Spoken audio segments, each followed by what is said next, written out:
Sí, todos tenemos Biblia. Déjame decirte, si todavía no estás transmitiendo, Edgar, déjame comentarte, iglesia, que estoy un poco nervioso.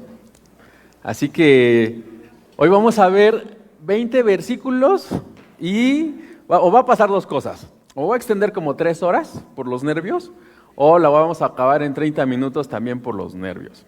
¿Ok? Y fíjate que estaba viendo y pensando, ¿se acuerdan de la semana pasada? ¿Qué fue lo que vimos? Estamos hablando de la Navidad, ¿cierto?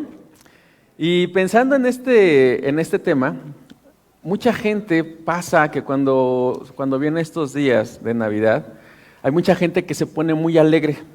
Hay gente que les encanta la comida, les encanta los intercambios, la visita de la familia. Otros, en contraste, se ponen un poquito melancólicos. No sé de cuál seas tú, si medio melancólico.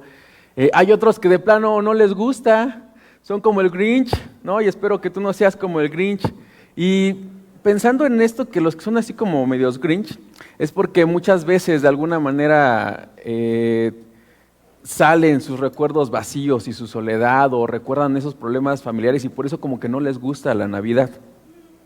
Pero en este tiempo y en este día te animo a que miremos a Dios, que volteemos a ver a Dios, que renovemos nuestra relación a Dios. De hecho, ese es el mensaje que te traigo ya esta mañana. Renueva tu relación con Dios. Él es el amigo fiel que nunca, jamás nos va a abandonar. Dios ha prometido su presencia en nuestra vida para todos los que creemos en Él. Por cierto, la Navidad, ¿sí saben lo que significa Navidad? Ok, para los que no saben, y para los que sí saben o sabemos, Navidad viene del latín nativitas, que significa nacimiento. Y mira, ¿por qué te digo esto? Porque hay iglesias cristianas que como que no les gusta mucho este tema de la Navidad, y es por una razón. Mira, el 25 de diciembre los romanos tenían, o históricamente como que hicieron como que una conexión con lo que se celebraba el 25 de diciembre, que era el solsticio de invierno. Pero mira, la Navidad no tiene nada, absolutamente nada que ver. De hecho, si buscas tú desde la época de la Reforma, ahí vas a notar que hay muchos simbolismos cristianos. Y la cristiandad ya por muchos siglos ha celebrado en este tiempo la doctrina de la encarnación. Y te digo lo que el pastor nos decía la semana pasada: Jesús no nació el 24 de diciembre. ¿Cuándo nació? No sabemos. Pero que sí sabemos, que se celebra el nacimiento del Verbo hecho carne, ¿sí? No se celebra el nacimiento de Buda, de Hare Krishna, del que tú me digas. No se celebra el nacimiento de nadie más. En el mundo y el planeta se siente una atmósfera diferente, porque se memora el nacimiento de Cristo, el Verbo encarnado. Es ese mismo Verbo encarnado que vino hace aproximadamente 2000 años, ¿sí? Y pagó en la cruz por nuestros pecados. No pagó por nuestros pecados ningún otro, ni Buda, ni nadie. Tampoco resucitó alguien más, ¿sí? Y otra cosa, tampoco esperamos la venida de nadie, sino ¿de quién esperamos la venida? De Cristo. Amén. Entonces, mira, te animo a esto. Déjame repetir algunas palabras que decía el pastor Miguel la semana pasada. Nos animaba a que compartáramos de Jesús, que seamos sinvergüenzas, que en esta Navidad, si te vas a reunir con tu familia, sea un sinvergüenza, compartamos de Cristo. La Navidad sin Jesús no es Navidad, sería una reunión familiar cualquiera. Hay que darle honor a quien merece honor. Hay que celebrar la Navidad en honor a Jesús. No celebramos, acuérdate, las comidas ni ninguna otra cosa. Sí, está padre todo eso. Pero si sacamos a Jesús de la Navidad, ¿qué es la Navidad? Y el mundo lo quiere sacar. Por eso le llaman felices fiestas y entre otras cosas. Recuerda, la Navidad se celebra lo que dice la palabra natividad, el nacimiento de nuestro Señor Jesús. Muy bien, acompáñame a orar. Padre, queremos rogarte en esta mañana, Señor, para que tú abras los ojos de nuestro entendimiento, Señor. Queremos ver las maravillas de tu palabra, Señor. Instrúyenos, Padre, habla a nuestro corazón, Señor. Ayuda a que caiga tu palabra en nuestro corazón, Señor, en una tierra preparada, Señor, para que caiga tu semilla, tu palabra, y pueda germinar, Señor, y dar fruto al 100 por 1, Padre. Abre nuestros oídos espirituales también, Señor, y ayúdanos también, Padre, a mantenernos activos, con energía, Señor. Padre, ayúdanos a mantenernos, Señor, alineados a tu voz, Señor, en esta mañana, en el nombre de Jesús. Amén. Y hoy vamos a ver precisamente el relato previo que antecede este suceso, que es el nacimiento de Jesús, de cómo Dios trajo la esperanza a una vida de una pareja ya mayor, ¿sí? Y mayormente vamos a ver el propósito que tenía Dios, que es que volvamos nuestro corazón a Dios como parte de su plan para la llegada del Mesías.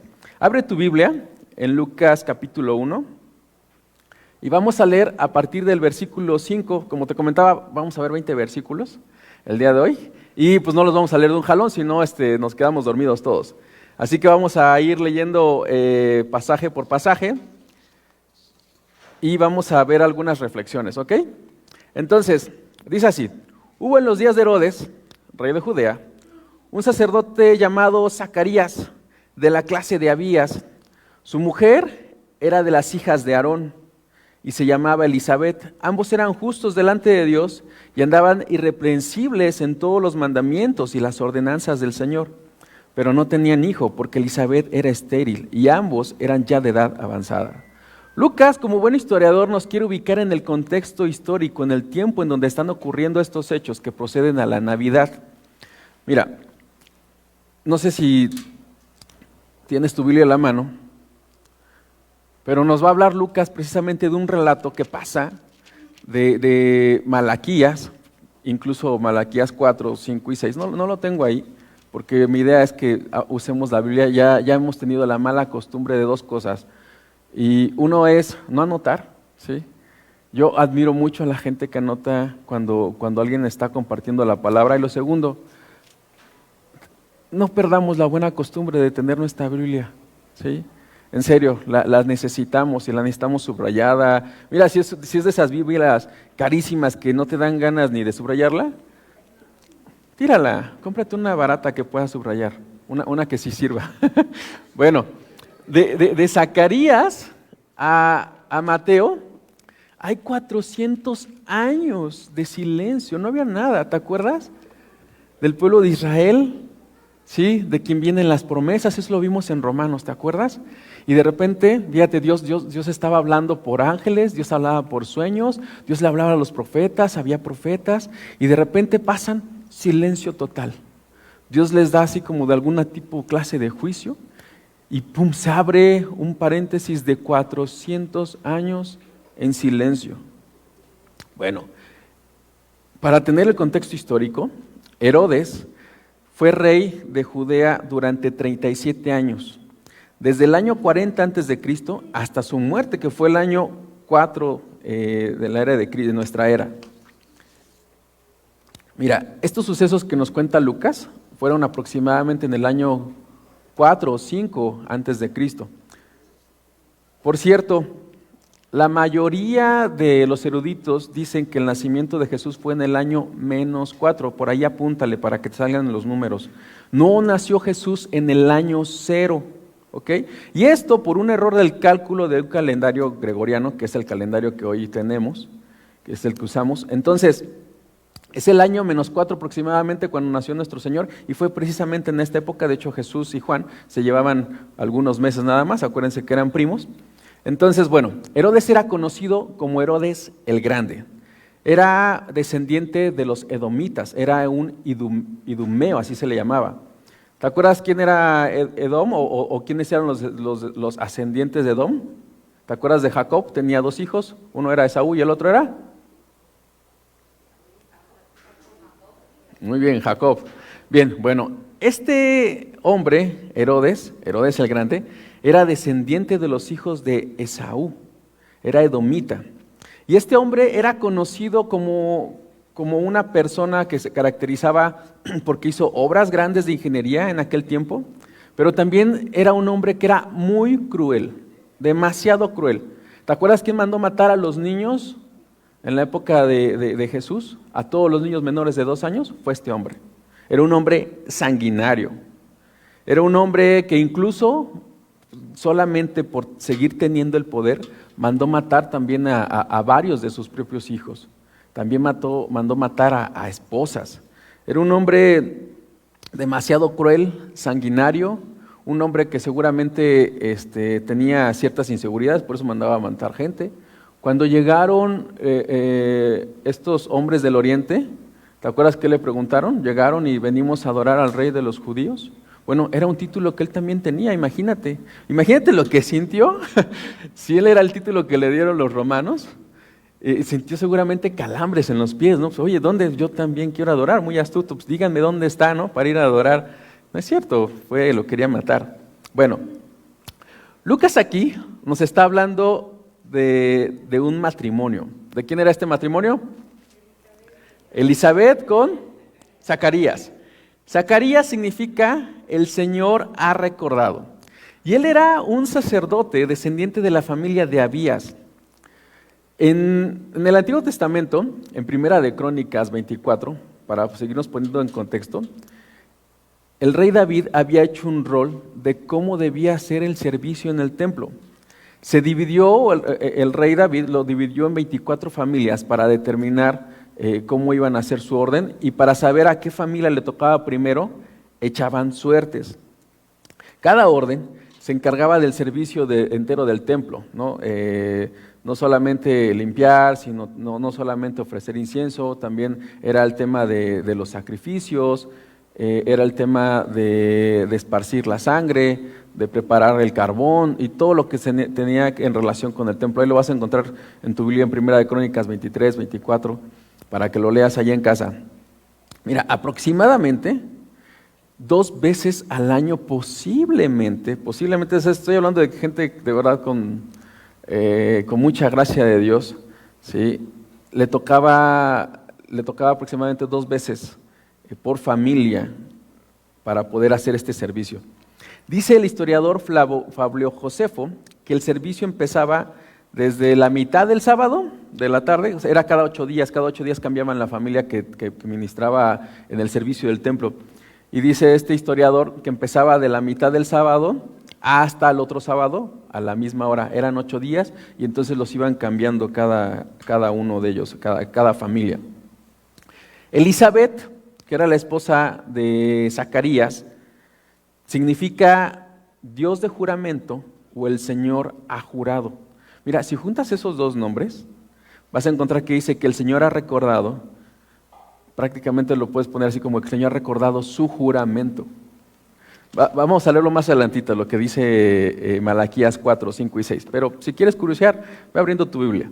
Bueno, estos hombres nos dice Lucas que eran un matrimonio ejemplar, era un matrimonio consagrado al servicio del Señor. Que por cierto, estas características que dice que eran justos y que eran como también, en el versículo 6, eran justos e irreprensibles. ¿Sí? Mira, vamos a leerlo una vez más. Dice versículo 6, para que veamos los detalles que pone el autor. Ambos eran justos delante de Dios y andaban irreprensibles en todos los mandamientos y las ordenanzas del Señor. Y muestra Lucas aquí un detalle, dice, pero no tenían hijo, porque Elizabeth era estéril y ambos eran ya de edad avanzada. Bueno, estos hombres eran un matrimonio ejemplar, como te decía, consagrados al Señor. Y estas características de justos no la tiene cualquier autor, no la tiene cualquier personaje en la Biblia. Esta característica de justos, ¿te acuerdas quién la tenía también? Y fíjate, sí, era Job. Y fíjate esto, cuando, ¿te acuerdas del relato de Job? Yo veo esto así, ¿no? Dice la Escritura que fue Satanás a la presencia de Dios y que Dios le estaba presumiendo a Job. Y una de las cosas que le presumió era de que era un hombre justo. Imagínate este matrimonio. Seguramente también de alguna manera Dios los estaba presumiendo. Era un matrimonio justo, ejemplar, irreprensible. Y desde nuestra perspectiva, viendo este pasaje, Uno espera que a este tipo de personas les fuera muy bien en la vida, que Dios los bendijera muchísimo. Pero Lucas nos está mostrando algo, que no tenían hijo, es decir, no todo iba a pedir de boca. Y en la cultura hebrea, para que podamos entender bien, ¿qué significaba no tener hijos? O bueno, al revés, ¿qué significaba tener hijos? Tener hijos significaba tener tangible la bendición de Dios. Cuando alguien no tenía hijos, era considerado como una deshonra. Incluso era una evidencia también de que no agradaban a Dios. Imagínate el bullying que estaban sufriendo social. No sé cuánto tiempo llevaban de casados, pero pues ya eran ancianos, ¿no? Si de por sí nosotros como somos, cuando hay matrimonios recién casados, lo primero que decimos que es, ¿y los hijos cuándo? ¿No? Pasa un año, pasa 2, ¿y los hijos? No. Pasan 3 años, pasan 4, ¿y los hijos? No, es que tenemos planes, ¿no? Mira, a diferencia de nuestra época, el sistema lamentablemente, a mí, a los de mi generación y los que están después de nosotros, nos están adoctrinando para no tener hijos. Nos está saliendo el sistema con que los hijos son tu estorbo. Primero, ¿cuáles son los pretextos, digamos, para no tener hijos? El dinero. Siempre es el dinero. Y ahorita vamos a hablar de ese tema. No quieren tener ningún tipo de responsabilidad. Estamos muy ensimismados, ¿sí? Dicen que tener hijos también es un problema, y es que yo sí tengo hijos, los voy a educar bien, ¿no? Porque yo no quiero ser como tal o tal que nomás tuvo hijos y se los aventó por allá, ¿no? Tenemos un montón de pretextos para no tener hijos, ¿cierto? Y esta generación mucho más. Encima, el tema de la globalización está diciendo que contaminan, o sea, que ya estamos sobrepoblados, y entonces que la contaminación del planeta y el calentamiento global, etcétera, etcétera, por tener hijos. O sea, imagínate nada más. Entonces, ¿sabes qué no contamina? Ten un perrito, ¿sí? Ese sí no contamina. Oye, mira, yo tengo un perrito y sí contamina. O sea, qué padre sería que fueran solitos al baño y le bajaran, ¿no? Y limpiaran. Ah, está padre. Pero si tienes mascotas, mira, tú sabes que sí contamina. Y no es cosa fácil, ¿no? Bueno, mira, los que tenemos hijos sabemos que son una gran bendición de Dios. Y no solamente porque lo dice la Escritura, léelo en tu casa, Salmo 127, versículo 35, ¿no? Sino que también hemos visto, todos los que tenemos hijos, hemos visto la mano de favor de Dios de una manera tangible. Son una bendición. Mira, cuando yo estaba orando por nuestra hija, había propósitos que yo quería entender, ¿no? Los propósitos. Y que como papá no me vas a dejar mentir. Cuando tenemos hijos, crecemos muchísimo más en nuestra relación con Dios, porque ahora la Biblia, cuando la leemos de una perspectiva diferente. Ya sabemos cómo ser padre.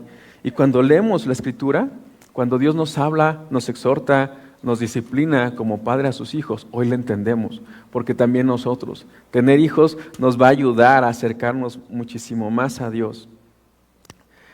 Los hijos son una de las cosas que más bien que vamos a aprender cuando tenemos hijos, que son cosas de las que Dios quiere que hagamos, es que dejemos de ser menos egoístas. Cuando tenemos hijos, yo entiendo a mi madre cuando me decía, hijo, yo soy capaz de sacarme el bocado de la boca con tal de dártelo a ti.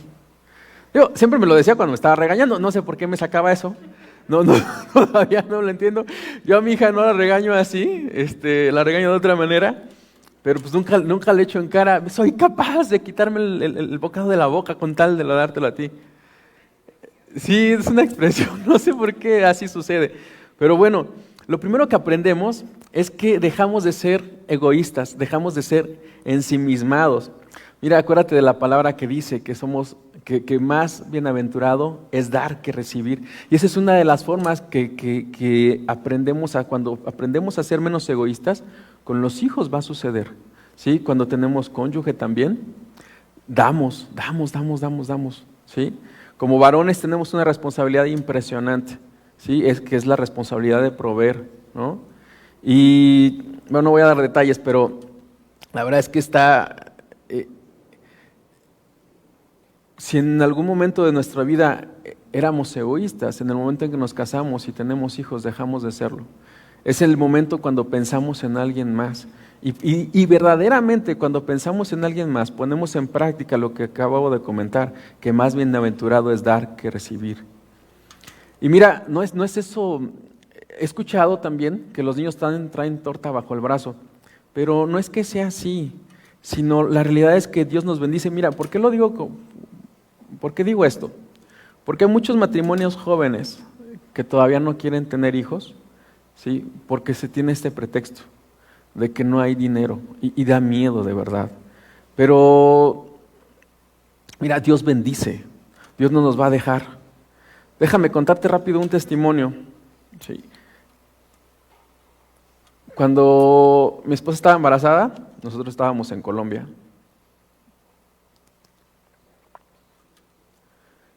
Estábamos mal, económicamente hablando, mal. Y yo tenía cierto miedo en eso. Y buscas a Dios con tanta pasión y dices, chale, ¿por qué está pasando esto? Y no sabes la bendición que trae tener hijos y cómo Dios respalda. Como nunca te va a faltar nada, absolutamente nada. Y estábamos en una situación, mi esposa y yo, donde la verdad es que no nos estaba yendo nada bien. Al contrario, creo que nos estaba yendo mal. No tenía ni para pañales, ni para leche, ni para cuna, ni para un calcetín siquiera. Y mi esposa me dice, ¿sabes qué, Aaron? Vamos a orar, vamos a hacer un baby shower.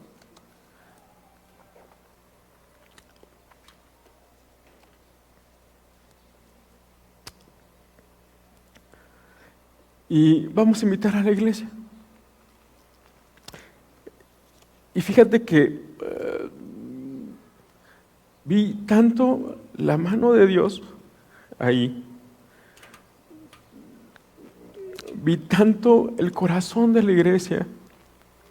Mira, estábamos en un lugar donde la economía del pueblo, porque vivíamos en un pueblito, no era abundante. De hecho, bastante con mucha necesidad. Y los hermanos también con mucha necesidad, como no tienes una idea, ¿sí? Pero el Señor nunca los ha dejado. Y a nosotros tampoco nos dejó. Para que tengas una idea,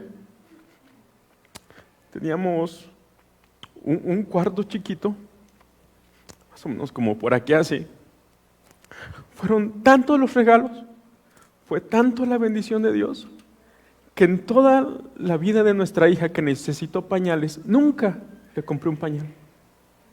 Así de bendecidos fuimos. Nunca le compré una ropita, porque todo nos lo regalaron. No te imaginas cómo caímos mi esposa y yo de rodillas cuando cada hermano fue, y aún en su escasez abundaron para bendición. ¿Sí? Y aprendí una lección muy grande. Dios es bueno, ¿sí? Él va a cumplir lo que promete. Dice su palabra que busquemos primeramente su reino y su justicia, y entonces todas esas cosas que necesitamos van a ser añadidas. El Señor es bueno. Y el Señor, dime algo, ¿alguna vez ha fallado su promesa? ¿Ha faltado en algo? Absolutamente no. Tenemos un Señor sumamente generoso, un Señor que nos ha dado, yo creo, no solamente las cosas que soñamos y pedimos, las cosas además que nos imaginamos alguna vez. Dios nos ha dado todo y mucho más que eso, y te puedo dar testimonio que nos ha dado eso y mucho más a mí y a mi familia, porque Dios es bueno. Y mira, cuando estaba meditando en estas palabras, cuando decía que Dios nos ha dado todo y todo en abundancia, fíjate que llegó también a mi mente un pensamiento que estoy seguro que no venía de parte de Dios, pero que de alguna manera Dios lo permitió para expresarte esto. Mira, si tú crees, si tú no te puedes decir esto que acabo de decir con convicción, es decir, que Dios ha sido generoso y nos ha dado todo, muchísimo más incluso de lo que pensamos, pedimos o entendemos. Si tú no puedes decir amén y en tu mente dice, merezco más, cuidado. Cuidado si te dices a ti mismo, merezco más, porque ese pensamiento brota de un corazón mal agradecido, de un corazón ingrato, un corazón altivo, un corazón avaro, un corazón amargado. Y cuando estaba pensando en esto después dije, ¿sabes qué? No, sí es cierto. Merecemos más que eso. Merecemos la consecuencia de una vida que desagrada a Dios. Mereceríamos la consecuencia de nuestros pecados. Pero aún ahí, también Dios tiene misericordia de nosotros y lo que nos da es una gracia abundante. Amén. Mira, el llamado de Dios para esta mañana, tómalo así de parte de Dios, es para que volvamos al Señor. Juan, uno de los propósitos por los cuales nació, ¿te acuerdas qué se decía de Juan? ¿O qué decía Juan del mismo? Yo soy esa voz que clama en el desierto, ¿ok? Prepara tu camino, prepara tu corazón, arrepiéntete, el Señor viene, ¿sí? Y estamos muy cerca de esa fecha de que el Señor, no solamente de que se celebra el nacimiento de nuestro Salvador, sino también estamos muy cerca de que el Señor viene pronto. Si tú estás viendo las noticias un poquito de Israel, de lo que está pasando en el mundo, te puedes dar cuenta que el tiempo está corto. Te das cuenta de que realmente estamos en los últimos días. Y no te voy a decir que faltan 2 años, o 3, o 5, 8, ¿no? Pero sí te puedo asegurar que el Señor está demasiado cerca. Y por eso te comento que este es un tiempo del llamamiento a que volvamos a Dios. Mira, déjame darte un ejemplo. Dios conoce nuestros corazones. Dios conoce la intención de nuestro corazón. Dios conoce también cuando uno se deleita en Dios. Dios conoce también cuando confiamos en las promesas de Dios. Grábate eso. Dios conoce cuando confiamos en las promesas de Dios. Y mira, y muchas veces nos va a dar las peticiones de nuestro corazón cuando realmente le buscamos con un corazón sincero. Te voy a dar un ejemplo de la Escritura, en donde hay un hombre que Dios le concede las peticiones de su corazón. Casi nunca he escuchado como ejemplos de esto, pero está en el Salmo 37, versículo 4, que tampoco lo traje ahí, pero tú lo conoces, que dice que Dios concede las peticiones de nuestro corazón. Y hay un ejemplo de un hombre que se llama Abraham. ¿Sí te acuerdas de Abraham? Abraham tiene un llamamiento de parte de Dios. Abraham, una de las características de Abraham es que era el amigo de Dios. Era su cuate.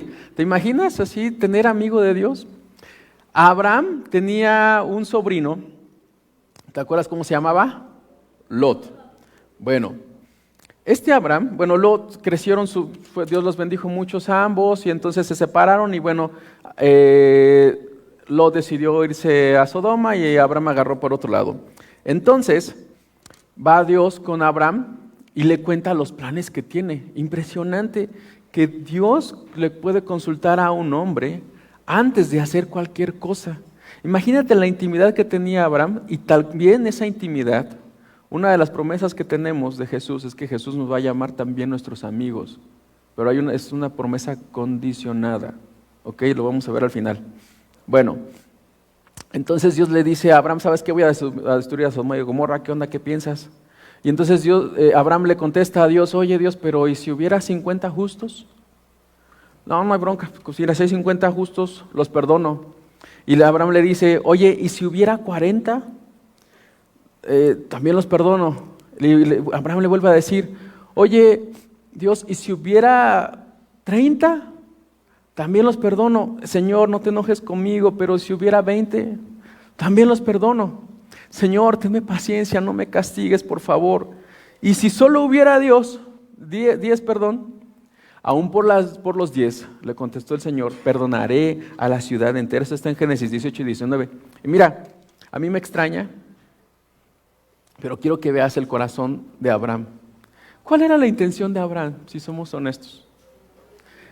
Había una petición en el corazón de Abraham que no dijo. Quería salvar a su sobrino porque él vivía en Sodoma. A pesar de la intimidad, Abraham no le dijo a Dios, Dios, saca a Lot. Pero Dios conocía un corazón como el de Abraham, un corazón que busca a Dios, un corazón que tiene fe, un corazón que ama a Dios, un corazón como el de David también que se deleita en el Señor, que se deleita en hacer su voluntad. Y Dios le concedió la petición de su corazón. Abraham, por la relación que tiene con Dios, le pudo haber dicho, oye, salva a Lot. Pero no lo hizo, decidió incluso interceder por todos. Por 50, por 40, por todos. Ese es un ejemplo de petición del corazón. Bien, bueno, regresando al tema. Entonces, uno espera, vamos en el versículo 6, 7, pero ahí está. Ahora sí vamos a regresar al tema. Ya me eché media hora, voy a correr. Bueno, sí vamos a acabar, 20 versículos. Me decían que Fer tiene el récord de 1 hora 20, creo. Yo espero menos. Entonces, dice así. Bueno, regresando al tema, uno espera que el matrimonio que sirva a Dios, pues bueno, todo le salga bien, ¿no? Pero ellos cargaban con un estigma social porque no tenían hijos.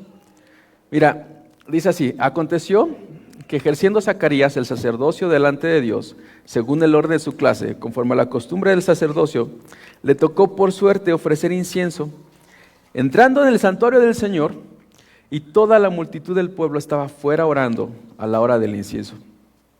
Déjame resaltar algunas cosas de esta pareja, que era que no le salía todo, déjame repetirte eso, no le salía todo a pedir de boca.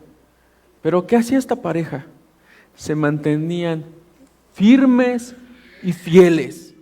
Firmes y fieles. Y esta es una lección que tenemos todos nosotros. Porque ¿sabes qué pasa? Muchas veces nos pasa como creyentes que aunque no todas que cuando las cosas nos salen mal, ¿con quién nos enojamos? No sé por qué culpamos a Dios de nuestras desgracias.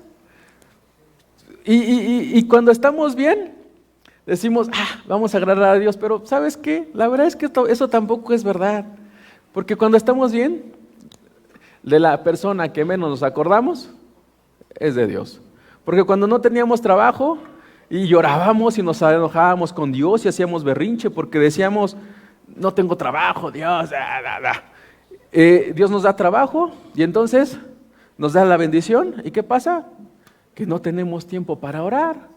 Imagínate, no tenemos tiempo para orar y queremos estar con Dios la eternidad. ¿Te imaginas? A veces pienso que sería como un castigo para la gente que no ora mucho, que no le gusta orar. Imagínate qué horrible castigo tener que estar escuchando la voz de Dios por una eternidad, ¿no? Cuando deberíamos apartar diario gran parte de nuestro día a tener relación con Dios porque buscamos estar con el Señor eternamente, que se note en esta vida. Debería de ser, como dice Gladiador, ¿no? Como un eco de la eternidad, de lo que hacemos ahorita, poder empezar a orar y poder tener una buena relación con Dios. Mira, la fidelidad de Dios es impresionante porque aunque nosotros somos infieles, Él va a permanecer fiel, esa es una promesa. Mira, nuestra fidelidad de Dios no debe de depender de que si nos va bien o nos va mal. Te quiero recordar alguna frase muy fuerte, para mí es una frase muy fuerte, porque decirlo con sinceridad no es fácil, ¿sí? El pastor Miguel nos decía que su fidelidad a Dios no depende de su salud, no depende de un diagnóstico médico. Y así es la idea es que también lo digamos nosotros, que nuestra fidelidad a Dios no dependa de un diagnóstico médico, que nuestra fidelidad a Dios no dependa de nuestra cuenta en el banco, que nuestra fidelidad a Dios debe de ser una decisión de nuestro corazón, de nuestra alma, de nuestra mente, de nuestras fuerzas. Nuestra fidelidad a Dios tiene que ser sin importar la etapa de nuestra vida en la que estemos, porque las promesas del Señor son fieles. El problema es que no las conocemos. La fidelidad a Dios, cuando uno es fiel a Dios a pesar de las circunstancias, es cuando alcanzamos un nuevo nivel de fe. Es cuando alcanzamos ese nivel de fe de que le creemos a Dios. Es más, todo lo que pase, lo que nos pase en nuestra vida y las circunstancias que estemos viviendo, ¿va a cambiar a Dios de alguna manera? No, porque Dios sigue siendo Dios, Él sigue siendo fiel.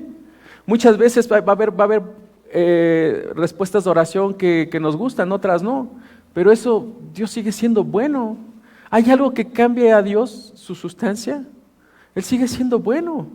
Y los pensamientos de Dios para con nosotros son de paz, de bondad. La voluntad de Dios, ¿cómo es? Es buena, es agradable, perfecta, pero aquí tenemos un problema. Mira, no conocemos la voluntad de Dios, ¿sí? Porque no hemos renovado nuestra mente. Es más, ni siquiera no sabemos esto. Muchas veces hay hermanos que ni siquiera no han leído, no sé, que tienen 5 o 10 años de cristianos y ni siquiera han leído la Biblia una vez. No levantes tu mano, pero si eres uno de esos, te animo a que, como reto en este año 2025, es más, desde ya, cómprate una Biblia de esas que dicen Biblia en un año. De hecho, hay una Biblia muy buena que es Nueva Traducción Viviente. ¿Por qué digo es buena? Porque es muy, se digiere muy fácilmente. Si te aburre, porque seamos honestos, porque a veces nos cuesta, porque somos pesados, porque no heredamos de nuestros padres una disciplina de leer, bueno, esa traducción se lee muy rápido, es muy digerible, y aunque leas Reyes, Crónicas y las historias esas que a veces son medios aburridonas o cansadas, sí, porque dicen hijo de tal, hijo de tal, hijo de tal, hijo de tal, acá te lo explica un poquito más rápido y más breve y no pesa. Bueno, dice la Escritura que en el versículo 10 que le tocó por suerte ofrecer incienso.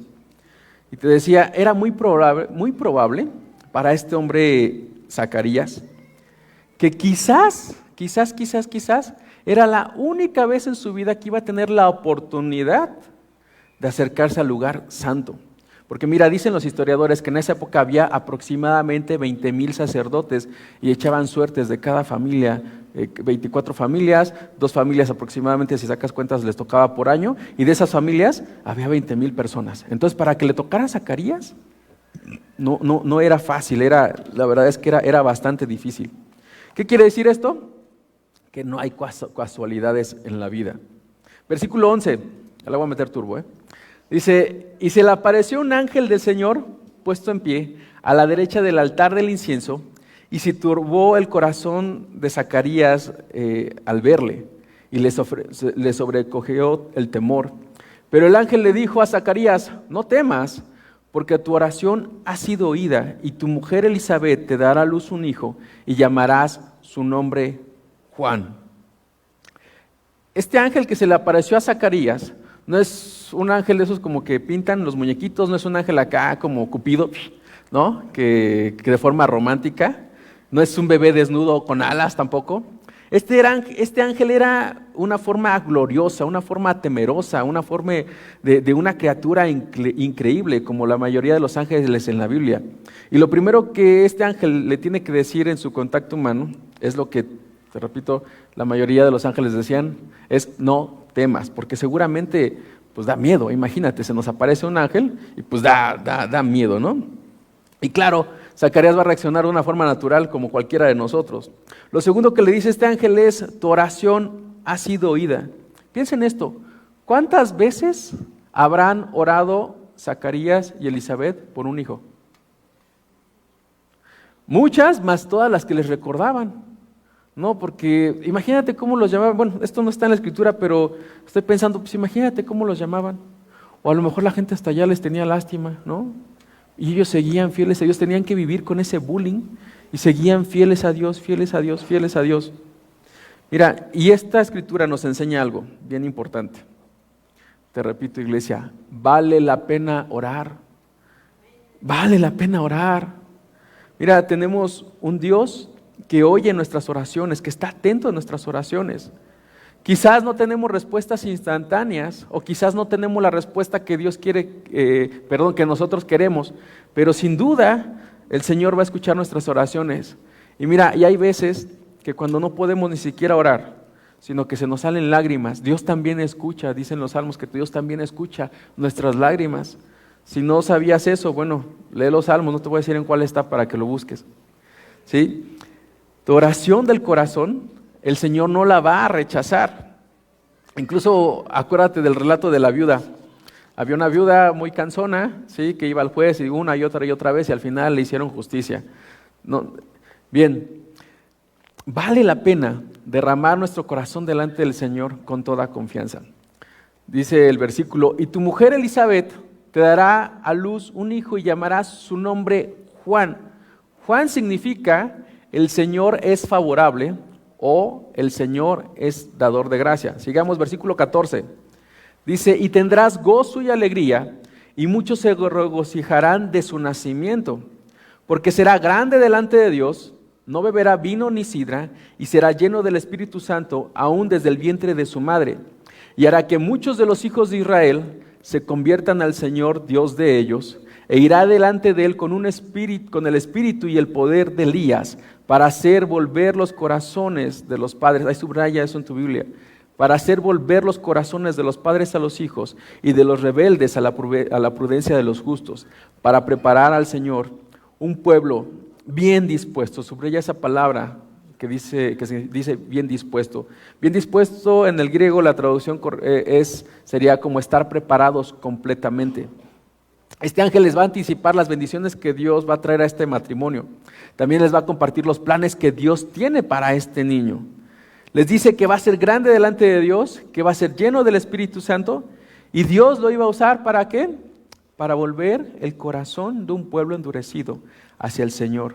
Volver, la palabra volver viene del griego que dice epistrefo, que significa convertir, así como nosotros en nuestra conversión. Cuando te preguntan, oye, ¿y tú ya te convertiste? Bueno, a eso se refiere. La palabra convertir es volver y que viene del griego epistrefo. Mira, esta cita ahora sí la vamos a leer. Ahí en tu Biblia, no la tengo ahí. Está en Malaquías 4, 5 y 6, que es precisamente la promesa que acabamos de leer. Dice así, he aquí, Malaquías 4, versículos 5 y 6. Dice, he aquí, yo os envío el profeta Elías antes de que venga el día de Jehová, grande y terrible. Él hará volver el corazón de los padres hacia los hijos y el corazón de los hijos hacia los padres, no sea que yo venga y hiera la tierra con maldición. Mira, seguramente cuando el ángel le estaba diciendo estas palabras, seguramente este hombre piadoso conocía esa fracción de la Escritura. ¿Te imaginas lo que pudo haber sentido este hombre? Mira, Elías, una de las características que tenía Elías, nada más rapidito, quiero hacerte notar que tenía un espíritu, digamos, que llamaba al pueblo de Dios al arrepentimiento. ¿Te acuerdas cuando pasó la situación de los sacerdotes de Baal y Elías? Bueno, la intención de eso es de que reconocieran, imagínate, regresar el corazón del pueblo de Dios a Dios. Imagínate cómo estaba en ese momento el pueblo de Dios, que pusieron a 400 sacerdotes de Baal, ¿sí? Todo el pueblo de Israel estaba como testigo y decían, vamos a ver quién es el verdadero Dios. ¿Sí? ¿Ya te acordaste? Trajeron reses para hacer el sacrificio y entonces los sacerdotes de Baal se sacaban sangre, gritaban, ¿no? Y Elías se burlaba de ellos y les decía, a ver, griten más fuerte, a lo mejor su Dios está dormido, ¿no? Y todo el pueblo de Israel como testigo. Y entonces Elías agarra y le dicen, a ver, ¿saben qué? Échenle a mi holocausto agua, ¿no? Y se pone a orar y le dice, Señor, parafraseado, ¿no? Manifiéstate para que este pueblo te reconozca que tú eres Dios. Y entonces todo el pueblo reconoció por fin a Dios que era Dios. Imagínate nada más ese suceso. Bueno, con ese mismo espíritu de Elías era como venía Juan, este niño, para que volvamos nuestro corazón a Dios, que te repito, ese es el llamado de esta mañana. Dijo, versículo 18, dijo Zacarías al ángel, ¿en qué conoceré esto? Porque yo soy viejo y mi mujer es de edad avanzada. Respondiendo el ángel le dijo, yo soy Gabriel, Estoy delante de Dios y he sido enviado a hablarte y darte las buenas nuevas. Para mí es chistoso, porque ¿cómo se presenta Zacarías? Dice, yo soy viejo, y el ángel le dice, pues yo soy Gabriel, y estoy delante de la presencia de Dios. Bueno, buenas nuevas, ahí subrayalo en tu Biblia, viene del griego evangelizo, que significa noticia nueva, anunciar algo bueno, que es donde viene la palabra evangelizar. Si no sabías, grábatelo, ¿sí? Dar las buenas nuevas era evangelizar. Bueno, como hijos de Dios, algo que tenían y que le pasaba, y yo creo que nos pasa a todos, es que nuestra fe se tiene que ir desarrollando. Y aquí vemos a un hombre que dudó de las circunstancias.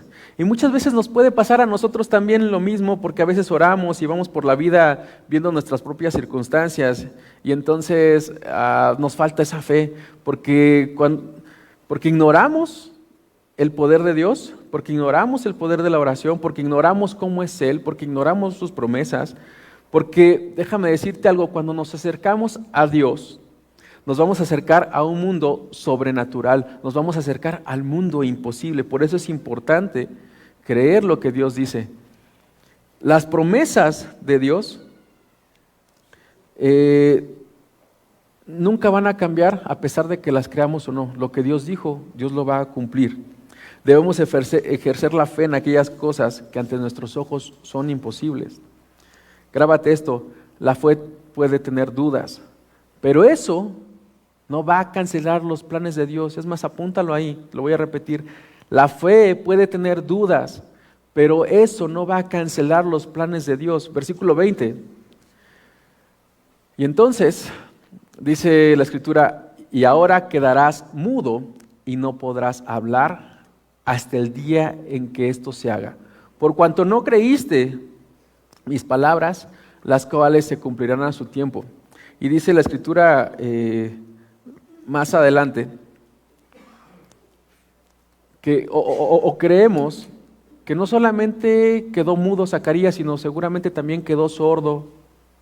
¿Por qué? Porque le tenían que hablar por señas, entonces capaz que también quedó sordo. ¿Ok? ¿Por qué te digo esto, iglesia? ¿Por qué quedó sordo? Y seguramente mudo también. Por la incredulidad. Así que aguas, no vayan a salir sordos y mudos esta mañana. Bueno, Zacarías se quedó mudo por su incredulidad, pero quizás también porque pasa esto, mira, cuando Dios nos dice algo, en vez de que estemos nosotros alabando con gozo a Dios, con gratitud, ¿qué pasa? Nos pasamos cuestionándole muchas veces. Quizás también por eso se quedó mudo. En vez de alabar a Dios, dijo unas cosas que no tenían razón de ser. Imagínate tantos años pidiendo eso y de repente le dicen, mira, tu oración va a ser contestada. Él vio las circunstancias, dice, ya estoy viejo, mi mujer también es vieja, es estéril, y entonces empieza a cuestionar. Cuando Dios te da una respuesta y una promesa, la verdad es que de nosotros lo único que nos toca y nuestro trabajo es creerle a Dios. Que no nos pase lo que le pasó a Eva. ¿A quién le creyó Eva? Cuando Dios le dijo que de cierto morirás. Satanás dijo, su argumento fue, no vas a morir. Y Dios dijo, sí vas a morir. ¿Y qué pasa ahí? ¿A quién le creemos? Cuando hay una promesa de Dios y cuando hay unas circunstancias, ¿a quién le creemos? ¿A Dios o a sus promesas? Bien, versículo 21. Y el pueblo estaba esperando a Zacarías y se extrañaba de que él se demorase en el santuario. ¿Por qué? Porque la costumbre del sacerdote es de que entrara y saliera lo más pronto que terminara su oración, y entonces así se aseguraba la gente de que Dios no los había herido de muerte, porque seguramente pasaba de que alguien no salía vivo, si se tardaba seguramente ya estaba muerto, entonces la gente estaba ahí medio nerviosa. Versículo 22, pero cuando salió no les podía hablar, y entonces comprendieron que había visto visión en el santuario. Él les había hablado por señas y permaneció mudo, y cumplidos los días de su ministerio, se fue a su casa. Después de aquellos días, concibió su mujer Elizabeth y se recluyó en casa por 5 meses, diciendo, así ha hecho conmigo el Señor en los días que se dignó a quitar mi afrenta entre los hombres. ¿Qué vemos ahí? Vemos un testimonio, un gozo de que cuando Dios cumple sus promesas, no te quedes callado. De verdad, como iglesia, nos ayuda muchísimo, muchísimo, muchísimo que nos compartas tu testimonio. ¿Sí? Yo creo que también te animó el testimonio de ver cómo el Señor proveyó para mi hija, para mi esposa y para mí. Cada vez que el Señor obra en tu vida, en mi vida, compártanlo. No perdamos el gozo y no solamente compártelo por testimonio, sino porque también nosotros algún día te vamos a recordar lo que Dios hizo. Si un día te vemos amargado, si un día te vemos con duda de que andas en escasez, de que andas en enfermedad, de que la situación que tú me digas, nosotros también te vamos a recordar, los que somos testigos, te vamos a recordar de lo que hizo alguna vez Dios en tu vida. Y para buena noticia de nosotros, el Señor nunca deja de ser. Bueno, ya termino. 3 cosas con las que quiero que te quedes. Lo primero, ten un corazón dispuesto. Ten un corazón dispuesto de buscar a Dios. Dice en el Salmo 51, 17, dice en Nueva Traducción Viviente, dice: el sacrificio que sí deseas, que Dios desea, es un espíritu quebrantado. Dios no rechaza a un corazón arrepentido y quebrantado. Si Dios está hablando hoy a tu vida, te animo de verdad, y en este tiempo te animo de verdad a que vuelvas tu corazón a Dios. Aprovecha esta oportunidad y aprovecha este movimiento incluso que vemos de las familias para que restaures tu relación con Dios. Aprovecha que es un año nuevo, y si no has tenido un año tan como lo quisieras, este puede ser el mejor año de tu vida, porque va a ser el año en que te vuelvas tu corazón a Dios. Amén. Dice, punto número 2, recuerda las promesas. 2 de Corintios 2:20 dice así: porque todas las promesas de Dios son en Él sí y amén. Amén. ¿Qué significa amén? Que así sea. Mira, hay 2 tipos de promesas, y por eso es bien importante que conozcamos nuestra Biblia, que conozcamos la palabra de Dios. Por eso es bien importante que te compres una que sí puedas subrayar. Hay promesas en donde tenemos de tener discernimiento, qué promesa sí es para nosotros, cuál no. Y hay promesas que son condicionales y otras son incondicionales. Una promesa incondicional es que Dios va a permanecer fiel, porque aunque nosotros seamos infieles, Él sigue siendo fiel. Amén. Dice Salmo 128, para darte un ejemplo de promesa condicional, dice Salmo 128: bienaventurado todo aquel que teme a Jehová, que anda en sus caminos. Cuando comieres el trabajo de tus manos, bienaventurado serás y te irá bien.